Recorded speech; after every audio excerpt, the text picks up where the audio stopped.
Nos vamos nuevamente a Torre Ejecutiva, Nicolás González. Bueno, muy bien. En este momento ingresó el presidente de la República, acompañado de los ministros Arbeleche Mieres, como decíamos, también de Rodolfo Saldain, el principal responsable de la creación de este proyecto, y también, obviamente, de Isaac Alfie, el director de la Oficina Permanente de Presupuesto. Y como les decíamos hoy, en el contacto anterior, todo el resto de los ministros detrás del presidente, incluido también el secretario de la Presidencia, Álvaro Delgado, y el prosecretario Rodrigo Ferrés. Escuchamos lo que dice el mandatario. Para todos, agradecerles la presencia. Estamos ante la culminación de un proceso y el inicio de otro, un proceso de larga data, por lo menos los últimos 3 gobiernos, donde la dirigencia política toda del Uruguay entendía que la reforma de la seguridad social era de carácter urgente. La segunda etapa la podemos señalar en el compromiso por el país que suscribieron 5 partidos políticos para convencer a la opinión pública de ejercer la tarea de gobierno. Luego, la ley de urgente consideración que crea la Comisión de Expertos en Seguridad Social. Allí se generan los documentos, primeros documentos formales, un diagnóstico, y quiero hacer hincapié en la amplísima participación en esa comisión de expertos, ya sea como expertos en sí mismos o asistentes a las mismas. Casi una centena de reuniones, una centena de expertos nacionales e internacionales, múltiples delegaciones de distinto perfil y obviamente los partidos políticos. De ahí emana un anteproyecto de ley, ahí sí de la coalición de gobierno, que no cuenta con aportes de la oposición. Ese anteproyecto de ley es presentado a cada uno de los partidos de la coalición y ustedes recordarán, fue presentado por quien habla y Rodolfo Saldain, o por Rodolfo Saldain y quien habla al Frente Amplio en una visita que hicimos a su sede. Luego de presentado este anteproyecto de ley en un tiempo que nosotros consideramos prudencial, los distintos partidos políticos de la coalición elaboraron algunas modificaciones, algunas propuestas. Y esas propuestas, que rondaron el entorno de 30, la mayoría de las cuales fueron tomadas en consideración y forman parte del proyecto de ley. Hoy el Consejo de Ministros acaba de firmar el proyecto de ley que mañana, en la mañana, seguramente esté ingresando en el Parlamento. Claramente tildamos esta situación como un acto de responsabilidad nacional. Claramente tildamos esta reforma como necesaria. Y voy a tratar de introducir un razonamiento que es complejo de hacer, porque es contrafáctico, o esperemos que sea contrafáctico. ¿Qué pasaría si el Uruguay no reforma la seguridad social en los próximos años? Si uno tiene a mano las gráficas, que seguramente sean de consumo popular en estos días, la proyección del gasto y la proyección del déficit en los próximos 40 años, 50 años, es enorme. Y eso se sostiene, sabemos, con el bolsillo de los uruguayos, además de hacer insostenible o inviable la seguridad social, por ende las pensiones y jubilaciones de los uruguayos. Entonces, primero, es necesario hacerlo por la situación que día que pasa se agrava aún más. Por eso muchas veces ante la consulta de ustedes y sus colegas dicen, ¿la van a hacer o no la van a hacer? ¿Se van a poner de acuerdo o no se van a poner de acuerdo? Una vez más la coalición se pone de acuerdo. Esta coalición a la cual le han vaticinado fracasos de antemano muchas veces. Se sostiene sólida, con matices, con perfiles, ha aprobado un presupuesto, ha aprobado una ley de urgente consideración, la ha defendido en un referéndum, ha elaborado rendiciones de cuentas y hoy trae este proyecto de ley. Y por eso, claramente, la necesidad de hacerla. Segundo, es una reforma sostenible en el tiempo. De nada serviría todo este esfuerzo de técnicos y además de voluntad política si no es sostenible en el tiempo. Tercero, tiene un proceso muy largo de transición. La última reforma grande, la del año 95, que empieza a regir en el 96, tuvo, corrígeme, Rodolfo, 9 meses de transición. Esta va a tener 20 años de transición. La primera vez que alguien se jubile con 63 años va a ser los de mi generación, los del año 73, en el año 2036. Y con 65 años, los nacidos en el 75, en el 2040, con lo cual es un proceso de transición larguísimo. Para ser claro, los efectos de la edad de jubilación no se van a ver en los próximos 2 gobiernos, por lo menos. Es una reforma de la seguridad social con una profunda dosis de solidaridad. Para empezar, con las jubilaciones más pequeñas, que salvo algún caso aislado, la mayoría, la gran mayoría, casi la unanimidad, tendrá un aumento en las jubilaciones cuando se aplique este régimen. Hay un tratamiento especial que aumenta los beneficios a aquellas familias que tienen hijos con alguna discapacidad. Es una reforma de la seguridad social que cada peso que se aporte se va a cobrar. Un ejemplo que usaba el grupo en todo este proceso, gente que tiene 14 años, 13 años aportados y como no llega, ese dinero se va a la nada, le va a rendir cuando tenga su edad jubilatoria o de una pensión. Otro elemento que ha sido trabajado por varios diputados del Partido Nacional y del Partido Colorado en este caso, que es la posibilidad de jubilarse y trabajar.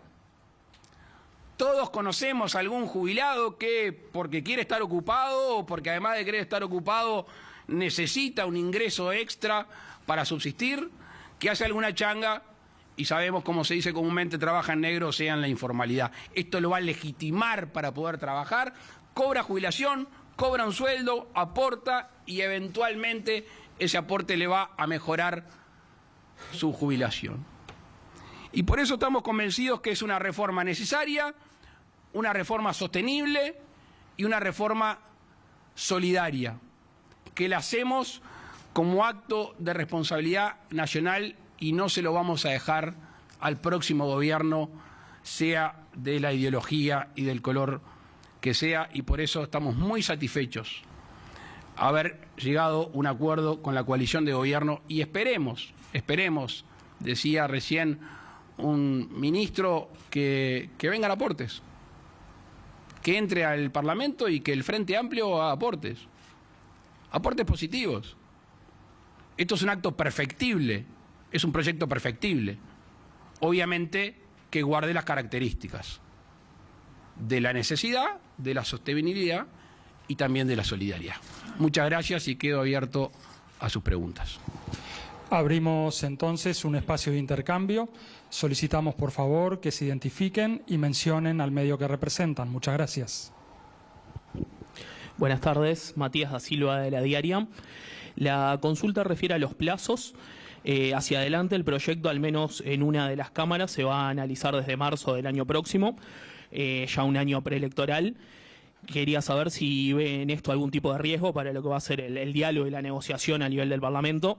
Y sobre los plazos hacia atrás, esta era una reforma prioritaria del gobierno, llevó más de 2 años y medio, digamos, el acuerdo de enviar el proyecto, si ese plazo fue mayor al que hubiera deseado y a qué motivos lo atribuye. Gracias por la pregunta. En primer término, vamos a respetar la separación de poderes, pero nos parece que cuanto antes se vote mejor. Si la demora es para mejorar el proyecto, demorará un poquito más. Nosotros creemos que la urgencia, ahora que está el proyecto, debe acompañarse por parte del Parlamento, pero insisto que la coalición tiene un acuerdo, un mandato, un convenio de avanzar rápidamente sobre este tema. Para atrás, aunque sería llover sobre mojado, pero entiendo que requiera una explicación. La primera es lo discutida que fue. Yo he escuchado por ahí algún dirigente político que dice tomaron la decisión de ir solos. No, 2 años. Pero fue que tuvo 2 años Rodolfo en la casa escribiendo en una computadora. No, fueron 2 años que trabajaron expertos de todos los partidos políticos, de organizaciones sociales, funcionarios públicos que obviamente desconocemos su filiación política, que quiero reconocer el trabajo que le han dedicado a esta tarea. 2 años de discusiones, obviamente pandemia mediante, pero bueno, eso pasó y ahora estamos en otra situación. No lo estamos calibrando en términos de cuándo son las elecciones o cuándo empieza la campaña, porque, y esto al principio lo iba a decir y me fui para otro lado, no consideramos que esto tenga un costo político. Me atrevo a decir, pero esto es una opinión, que el costo político lo paga el que no tenga un acto de responsabilidad nacional sabiendo que hay que reformar la seguridad social y no lo hace. Ese para mí paga el costo político. Si ustedes el último día de gobierno se sientan conmigo acá y me dicen, presidente, usted dijo que la reforma de la seguridad social era urgente y no hizo nada, eso ahí paga un costo político. El día antes de la elección, ahí la coalición paga un costo político. La coalición va a llegar al próximo proceso electoral con la tranquilidad de haber cumplido con el deber ético de algo que se anuncia hace más de 15 años y que llegó la coalición y avanza, entre otras cosas, insisto, con una reforma necesaria, sostenible y solidaria. Gracias. Buenas noches, Rafael Guardia, Medios Públicos, Canal 5. Quería preguntarles, porque al principio hubo una fecha de entrada en vigencia teniendo en cuenta un costo hacia los años siguientes y un aumento del déficit del sistema. Se prolonga eso, por lo cual se supone que este gobierno, el próximo o el siguiente, va a tener los fondos necesarios, va a necesitar fondos para cubrir esos déficits en el sistema. Ahora bien, esa pregunta atada a cómo se integran las cajas paraestatales y si va a haber algún tipo de salvataje, por ejemplo, caja profesional. Gracias. Gracias por la pregunta y aprovecho la segunda porque obvié decir algo, que también era como algo que estaba flotando y que decían que iba a ser parcial, que no iban a estar todos los subsistemas jubilatorios o previsionales incluidos. Acá están todos. Del servicio de retiros y pensiones de las Fuerzas Armadas, el sistema jubilatorio policial, la caja bancaria, la caja profesionales, todos, el BPS, todos los sistemas están en esta reforma.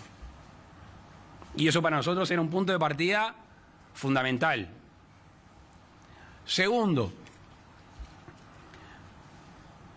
el Ministerio de Trabajo básicamente está trabajando con la caja de profesionales y con la caja bancaria.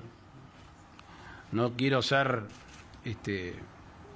hable de mal agüero, pero está complicada la cosa. O sea, basta con ver los balances, basta con ver ingresos y erogaciones, basta con ver sus activos patrimoniales y saber que la trayectoria, tanto de la caja de profesionales como de la caja bancaria, si bien son distintas, están muy complicadas a muy breve plazo. Las dos cajas, sus autoridades, yo estoy más enterado de lo que está haciendo la caja de profesionales, están haciendo propuestas muy serias. Están haciendo un trabajo con el Ministerio de Trabajo de ida y vuelta y estamos elaborando un proyecto de ley que esta reforma no es el salvataje. O sea, tenemos que, el otro día Pablo decía algo que me pareció muy bueno, tiene que haber un puente entre la actualidad de estas dos cajas y la aplicación integral de esta reforma. Y ese puente hay que empezarlo a hacer pasado mañana, literal, porque si no va a ser inviable o van a ser inviables antes de que se aplique la reforma. La trayectoria del déficit está, de hecho, hace años que viene con déficit el sistema previsional. Azucena tiene acá una gráfica que no sé si la llegan a ver ustedes. Yo soy daltónico, así que los colores no los veo, pero ¿abajo es celeste? No, es rojo. Está a decir los colores, pues. Me confundo el rojo y el celeste. El escenario base es lo que está hoy es el rojo, que es la caída en términos de déficit fiscal, o sea, el empeoramiento, y el proyecto que estamos presentando muestra que se queda sostenible ese resultado, que es el verde, en términos del producto. Lo van a tener, está muy buena la pregunta, porque el no hacer nada está claramente visibilizado en esta gráfica, y después cuando hagamos algo. Yendo a tu pregunta en concreto, ya hay un déficit grande. El quedarse cruzado de brazos lo único que hace es tener que gastar más del producto y además tener un déficit mayor.